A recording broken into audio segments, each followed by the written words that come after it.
So I've been working with Chris. It's been a number of years now where I'll have a borrower that I think can and will qualify for bank financing once their credit score is raised. So then I will send them over to Chris and say, okay, and it's the borrower's expense. I don't pay for it, but the borrower will have a conversation with Chris. They'll say, okay, yes, we want to plan up.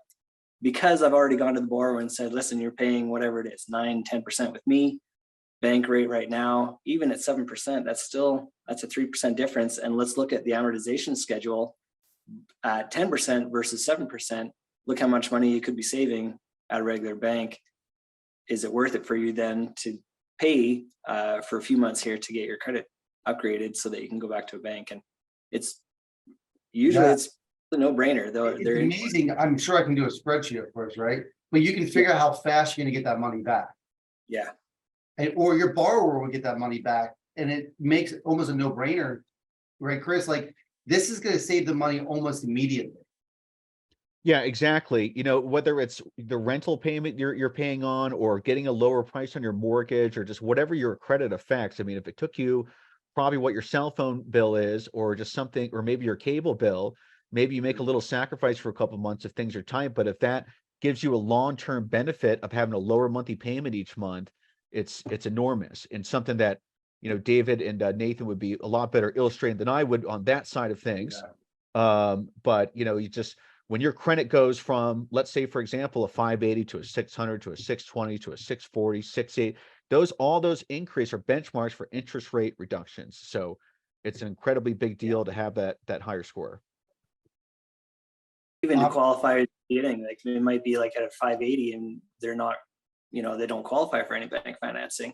If we can get them up to whatever the bank says, you know, whether that's 650, 680, and depending on what's on their credits, you know, some people, and Chris and I have had this conversation many times, it's not a magic pill, but it's pretty close. And it depends on what's on their credit score to see how much that could be raised up. It's amazing because this process, you know, seems easy, just pay your bills, but it's not that easy. There's a formula that we don't get, and if you haven't done it before, you're not going to understand it. And you're paying for the expertise, right? And the money will be made easily in the rental, car insurance, all the stuff that all gets affected from your credit score. It's a huge play. Yeah, and we give everyone a free analysis. Anyone that wants to speak with us, we give a soft credit pull meeting. Like I said, it doesn't drop your scores. We can take a look and see if it's a good fit or not, and we can help you decide, well, here's what you can do on your own and what that looks like. Here's what we can do to help you. And then if you want our help, we can take it from there. No harm, no foul. What are some of the easy things that we've had this conversation, Chris, but what are some of the easy things that you're able to help? Oftentimes it's like within the first couple of weeks, 30 days kind of thing, where you're able to get some things off of that report and help boost up that credit score. Well, it's all circumstantial, but generally speaking, if a late payment is over a year old, it might be worth going after. If you've got medical collections on there, it might be worth going after. I mean, there's so many reasons why something could be not reporting correctly on your credit. There's so many reasons why they might not be able to respond fast enough when we verify, hey, is this something that belongs on here? Is this reporting correctly? Is this something that belongs on my credit? I don't recognize this for various reasons. There's so many things out there the consumer would never even think about, you know, and, you know, getting these things off your credit, if it's something that is keeping you from moving forward with something in your life, or just getting a better interest rate on it, you know, you can be really victimized by things that are on there, and talking to someone that's professional that can walk you through, you know, what your options are, you know, could really have a good lifelong benefit, and it's easy to maintain, you know, if you just use some of the guidelines like we talked about earlier in this podcast. You're on mute, Dave. So for those people who are curious about what this is all about, you know, we encourage you to fill the form out, get Brian's information, or go right to the website, whichever you prefer. But it's amazing the fact that people, there's a lot of scammers out there. And I think that's what people get worried about this field, is that there's so many people say that I can fix credit and it's a fee. It's a science that most people don't understand. And there's so many brokers, probably like our space, where it just doesn't make sense, right? Chris is a real deal, guys. So I encourage you to get out there and meet with them and talk to them for a few minutes and just check out, see what he has to offer. see for yourself how it really is. You know, Nathan's used them before. Nathan brought him on, and Nathan wouldn't have brought him on if he wasn't legit. Yeah. Been awesome.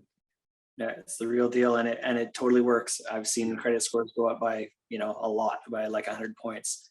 And now they qualify for a bank and they can pay me off. And that's great news for me. And it's great news for the borrower. They can save some money, and it's a win-win-win all the way around.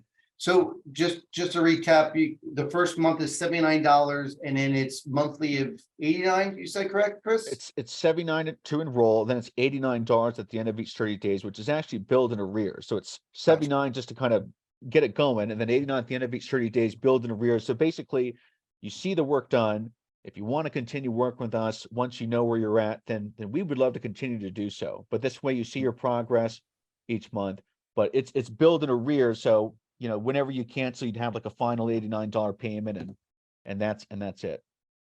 Yeah. Well, And Chris, like I think, yeah. I use it for people to get qualified for bank financing. You could also use this as an originator to get people up before you even consider giving them a loan. There's all kinds of applications. And renting too. Same idea. Yeah. Awesome. Well, Chris, we will let you go on that note. If anyone has any questions, feel free to let them know. I don't see anything in the chat, but we will, I'm sure we'll hear something later, and your information is shared with everyone. So if they want to reach out, they will. Chris, it was a pleasure having you on for a few minutes, just sharing this lost field of this FICA score that no one understands, I think. Well, thank you both for having me. I sure appreciate it. And have an excellent weekend. Yeah, you as well. Thanks a lot. So guys, we're gonna dial back into our fun weekend last weekend that Nathan and his wife proudly presented. Nervously but proudly presented, and we're gonna dive into the fun stuff of what our takeaways of the DME was, how it helped us, seeing you guys well, what it meant. Me, Nathan, and Rebecca talked a little bit after the conference of how much work went into this. He's still trying to be woken up. Yeah. I went to bed last night at like 9:30. I was just completely wiped out, but it was a ton of work. But you know what? It all paid off. I think that was really good.